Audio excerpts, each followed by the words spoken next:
Well, good morning. You're watching Morning at NTV. This week, we've started just ahead of the budget for 2018-2019 financial year. Let's review 2017-2018. And we're starting with, of course, what should be the backbone of Uganda's economy, and that is agriculture. They got 3.8%, which in figures was 828 billion shillings. There was promise to lower interest rates for farmers. There was restoration of degraded areas. Also, that's solar irrigation and irrigation solutions. There was also agriculture input distribution. So many things that were encompassed actually in that 3.8%. Joining me, who is very passionate to discuss this, is the Executive Director of Food Rights Alliance, Agnes Chero. Good morning. Good morning, Flavia. Good morning. So people were complaining on Yes. ground. The farmers who are in Kalere are saying, we have produce. It's not that we don't have the produce, but there's so many problems surrounding how we eventually get to Kalere market that no one is answering. No one cares to ask these questions. Surely. So first of all, there was 3.8 that was given to agriculture, and everyone says agriculture is the backbone of our economy. We have diversified now. Our economy is growing in different areas, different sectors, which we are focusing on. For example, last budget, works and transport took the biggest chunk. Yes. Meaning, somehow... Even in the current proposed budget. Yes, still. For 2018-2019. So what is happening to agriculture? I think it is an issue of how we set our priorities. But to start with, let me congratulate NTV. Thank you so much, NTV, for starting from where you should have started. Yes. Thank you for starting with agriculture. And I think the rest of the people, agriculture should set the pace. Yes. So I need to congratulate you. And then, two, I think we need to reflect. Yes. We cannot mute certain sectors as we are investing in others. Otherwise, we are getting the logic wrongly. I always tell people that we need to reflect on the colonialists, the way they manage the infrastructure development in the country. Our infrastructure development should not follow political emotions. And which unfortunately... which is unfortunately what happens. Oh, President, you were here, I don't know, CG when, and you promised us we need a road. And the road ideally is not to take us home alone.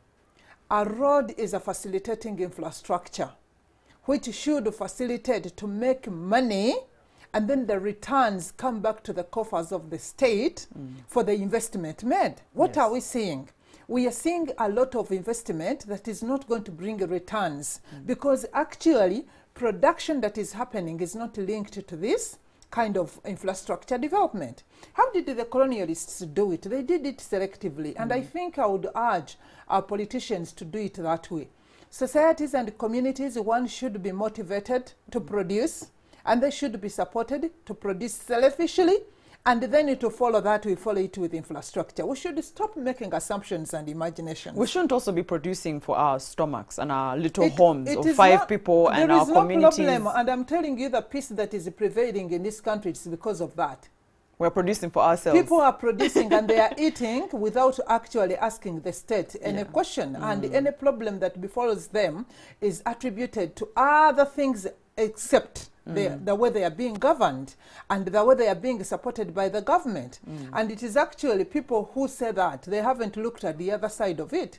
That people are only peaceful that they can eat their potatoes without the state investing, and they go to sleep. So now, I was talking about infrastructure. The colonialists knew that we need cotton from Lila. And so they did. They worked on the Lila Road.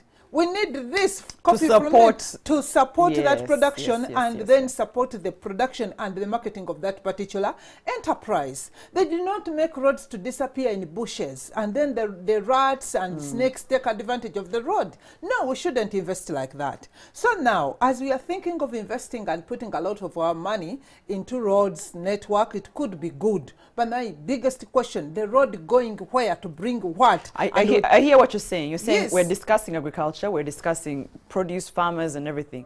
We should then also know that even the next subject, which is works and transport, should be aligned to support that sector.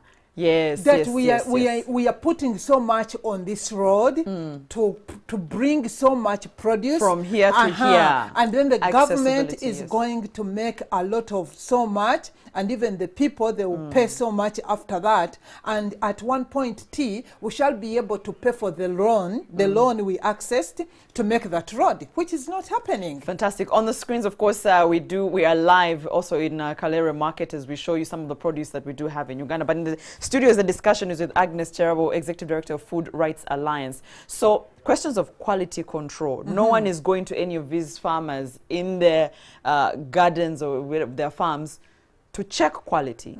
But then someone said they're the ones giving us seeds. But one, the seeds don't get to us. They're going to someone's cousin, someone's friend who has a farm, someone so and so. If they do come to us, the quality is not good. We end up producing produce that we can't even use. Actually, to be a little bit mean, I wouldn't mind the seeds going to somebody's cousin, so long as the cousin is going to plant the seed. Okay. I wouldn't mind. That wouldn't be the biggest problem. But I think what the people at Kalere are pointing out is the issue of system and their issues of planning. For instance, how are we planning input distribution? Yes. How are we organizing the farmers? And we are giving out these inputs, expecting how much output and planning to do what with that kind of output. I think those are the questions that are not happening. And I think, I'm sorry to say this before set, we need to get politics out of our agriculture sector and take it as a productive sector with a lot of potential to turn this country around. And we start taking actions that are well planned.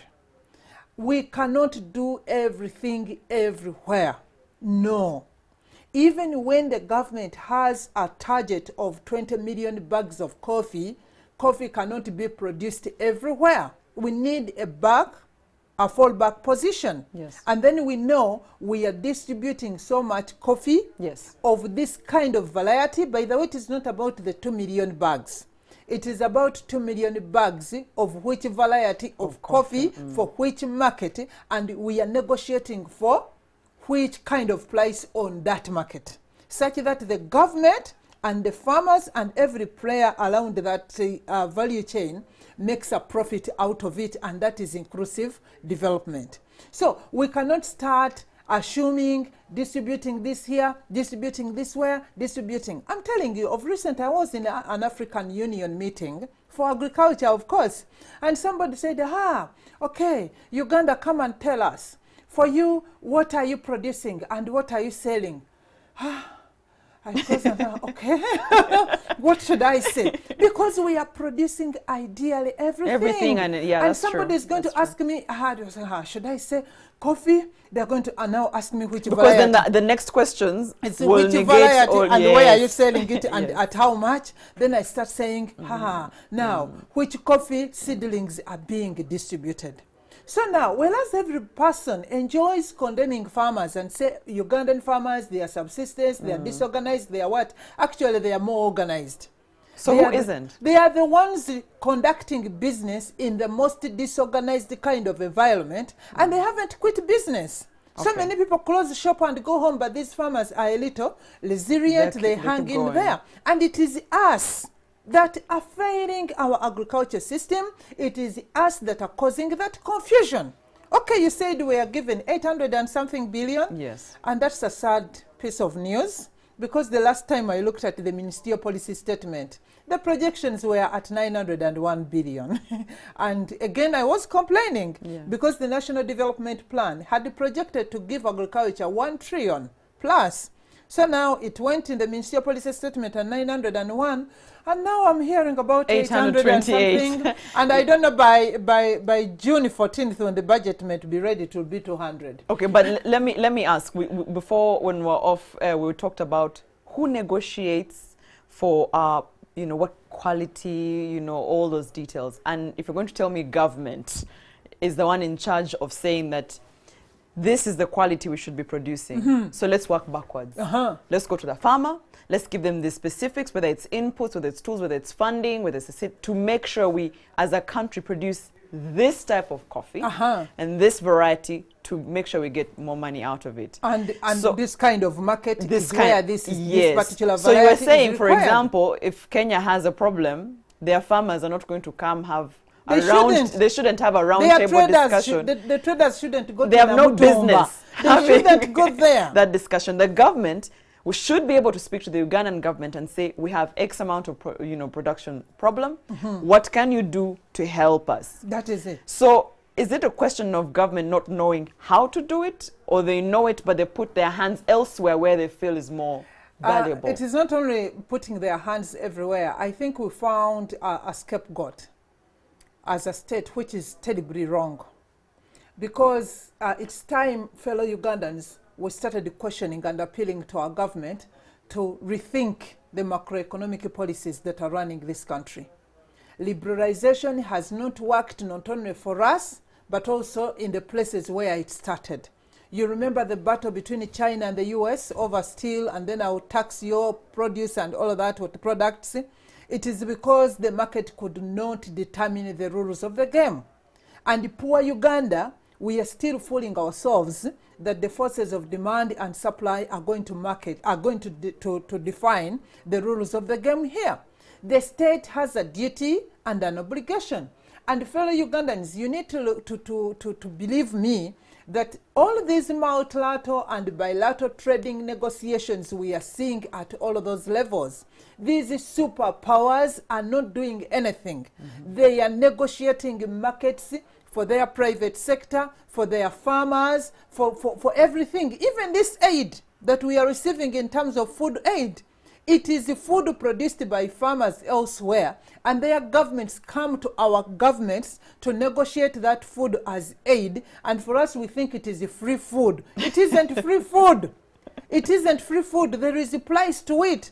If it was free food, they would have allowed us to mobilize food within the country, and they give us the money to pay for that food. It is because they are offsetting the food produced by their very own farmers, paying them, and then they give it to us as aid and at a cost. So this is the role, Flavia, of a state. The people should not go independently to negotiate markets for themselves.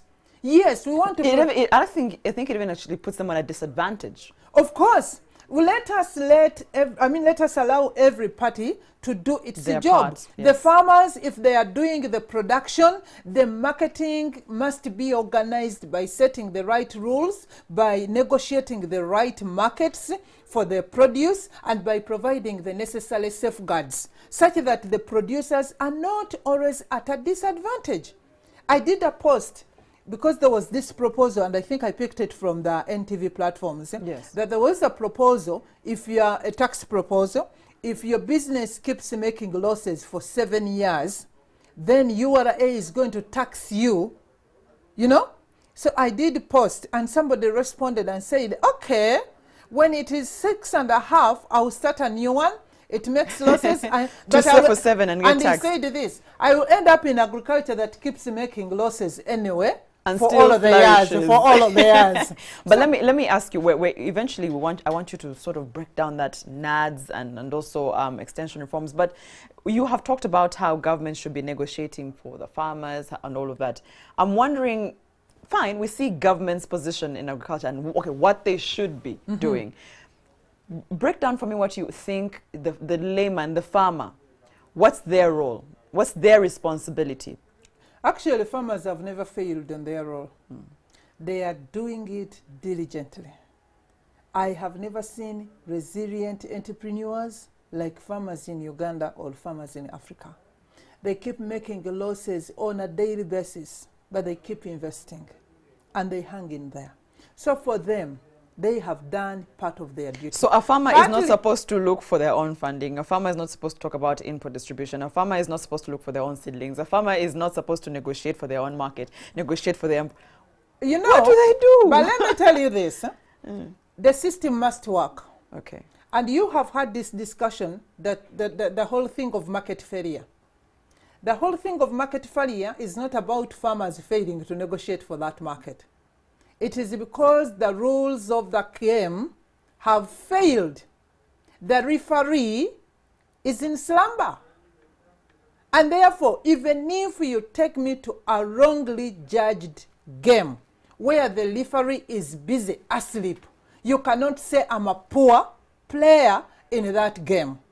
And this is the role of the state. And I think they like this discussion at that level, that the farmers are not doing that, someone is. And I was going to say that the farmers have done their best. The only thing they have not done is asking their leaders the right questions and allow their leaders to come before them and blame climate change and blame them over the rudimentary methods of farming and blame the armyful worm and blame everything except blaming them who are supposed to define the rules of the game, who are supposed to ensure that the farmer, if she sells his goat or her goat and goes to an input stockist to buy inputs, they must be the right inputs. Yes. They must be there in time, okay? And therefore, to give that farmer return on her investment. And the farmers are doing that. And they end up in the input stores, and they end up buying color at an exorbitant price. They end up buying grain disguised as seed. Now tell me, what else was the farmer supposed to do in that case? You know, I heard of the case of, I think it's for the Atiak, where people said we have sugar cane. Mm-hmm. They told us to have lots of sugar cane because there's going to be market. Mm-hmm. And you can tell it's an oral agreement. Mm. You grow sugar cane. And there's no actual... there is no actualization. But yes. Let me tell you, it is possible. Mm. And I'm telling you, if our governments were following the discussion between China and the US over trade, they would have, somebody would have woken up. Leaf, yeah. They would have woken up and say, I think we need to organize to start with production and marketing of enterprise A and enterprise B. And after negotiating a market, Flavia, like you put it, negotiating a market, then we go back, we organize ourselves. Yes, you work backwards. That is what Mauritius did with sugar. They negotiated market. Actually, Mauritius and Uganda, we both got an equal market quota to supply sugar to the European Union.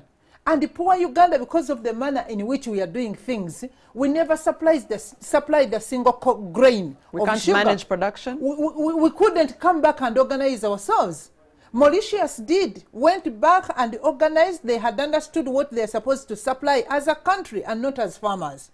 Then they came back and organized themselves, everybody along the value chain, to produce that particular sugar. I have read that Mauritius went out of their way to import sugar for domestic consumption. So the rest can be production they too. Wow. Supplied all of it because they had realized they could get cheaper sugar. Yes. For domestic consumption. For consumption. Yes. And they said, yet our locally produced sugar is going to bring us so much money. The problem here, our people think that the money that accrue from agriculture goes to the farmers.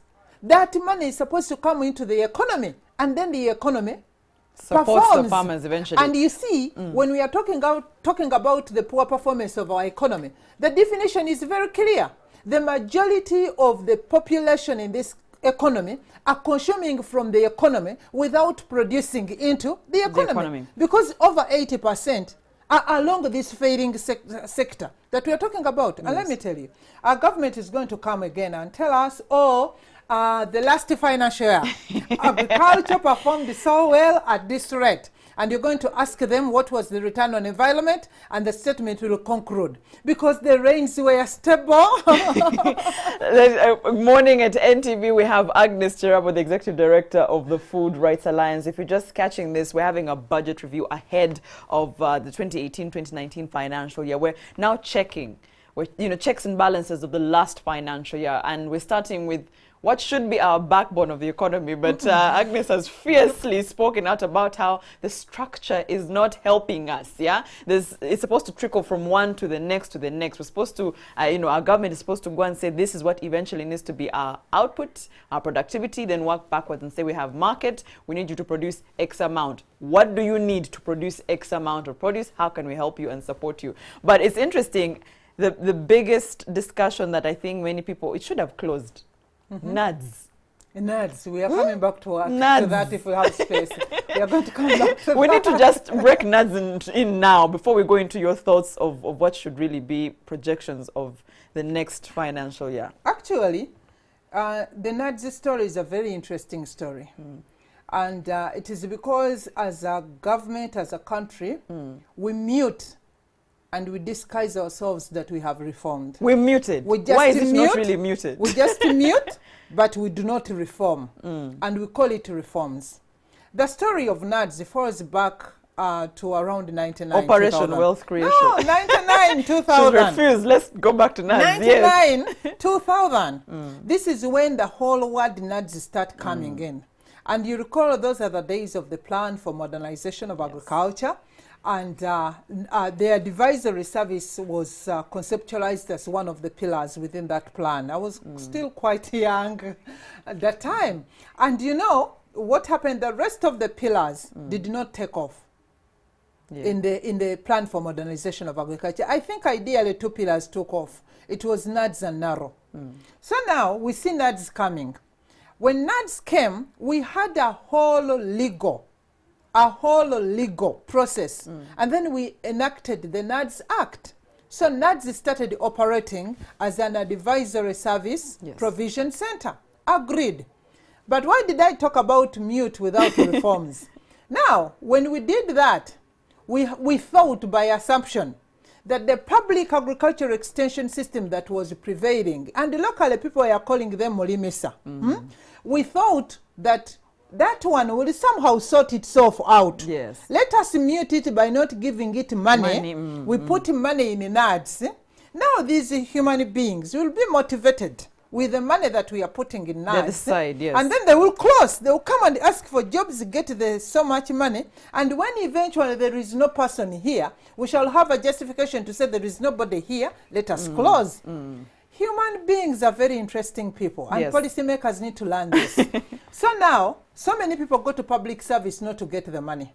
They have other reasons away from money. Pension and all of that, the space and so on. So some notorious human beings did not close to NADS. They remained as public servants going to sub-counties and districts. They were not scrapped off because we did not reform. We did mute. So they were still getting salaries. So we see parallel processes running.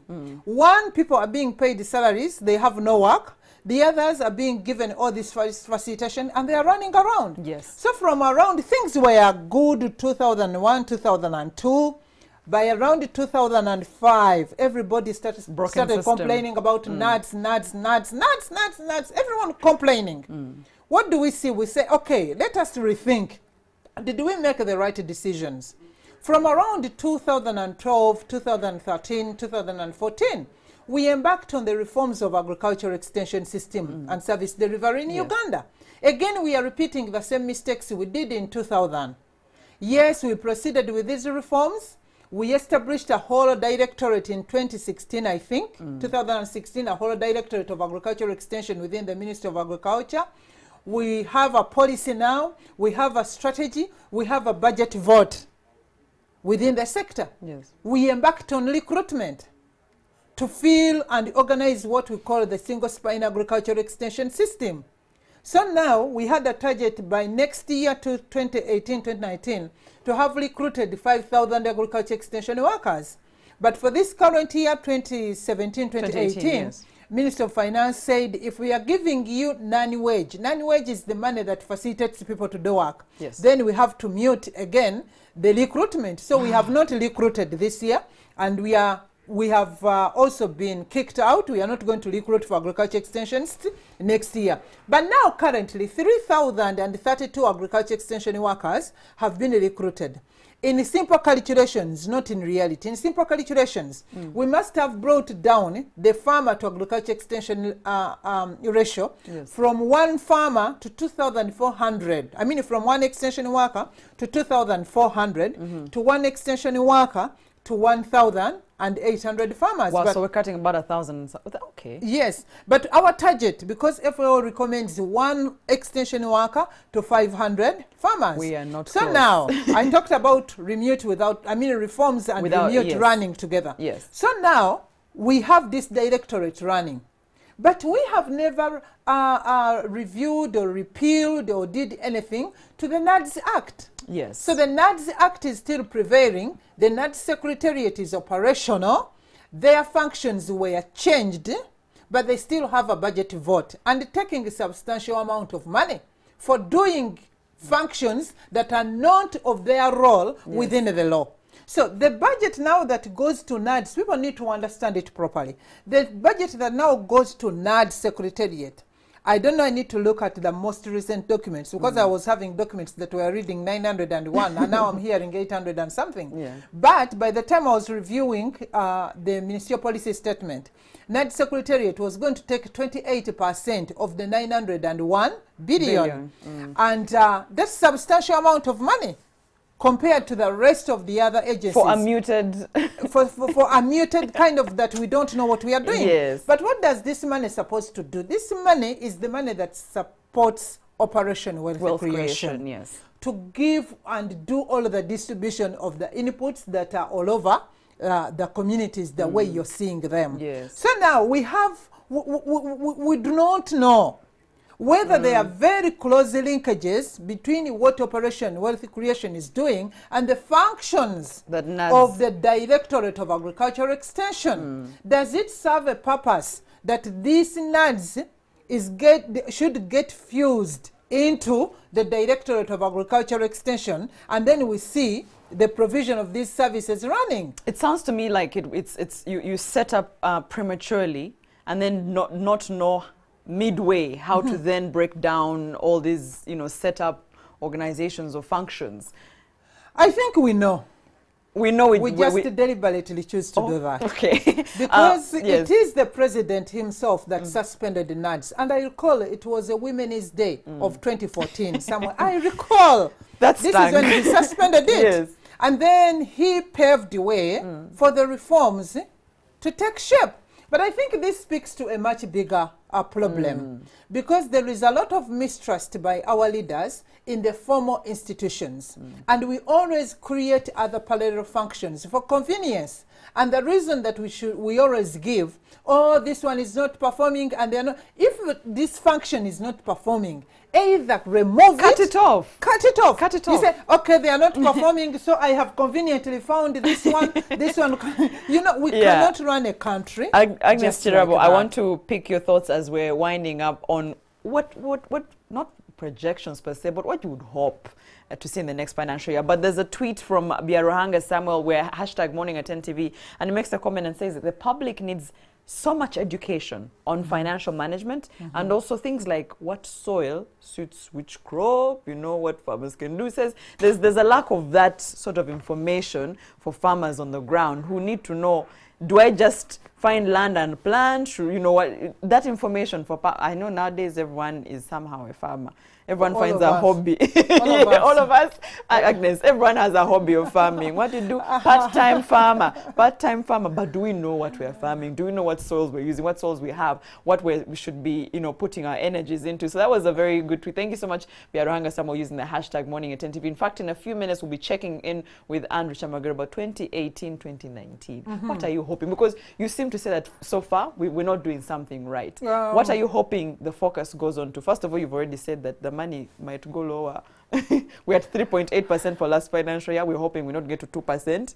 There are two things. There is the percentage of the entire share, which is really very unfair. Yes. Because we made the commitments. And I think by the time our government made commitments, they were sober.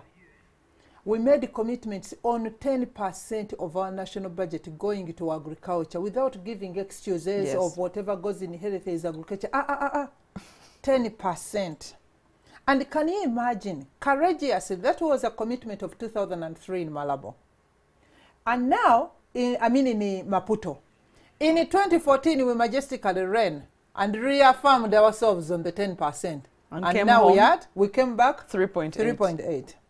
And this is African Union standards. We committed to those standards and we are not doing anything. Yes. But now there is the volume of money. So we need to track both. If we are given our 800 and something billion or 901 billion, how much return on that investment should we expect? I like the point you're making. In fact, I probably hadn't seen it that way. I was going to complain about, you know, policies, government policies, seed quality, no market for the goods. But you're making a good point and saying, let's not look at 838 or whatever billion that is being given to this economy. How much can we make back? How much? Because agriculture, the agriculture sector is a productive sector. So let's be it's productive. An investment. Yes. So let's get that return. Yes, at the state is planning to invest, we should be charged, we who are in the sector, to define the kind of return we are bringing at the end of this amount of money. And that question, if we seriously ask it, and if government tasks us in the sectors, every productive sector, when we give you so much, how much are you bringing back into the economy as a result of that investment? Then that one is going to dictate to us who are in the planning within the sector to plan adequately for that amount of money that is being pushed our way. And then we shall show the returns and then negotiate for more money and then make very serious demands and changes. And I think that way we shall push the country.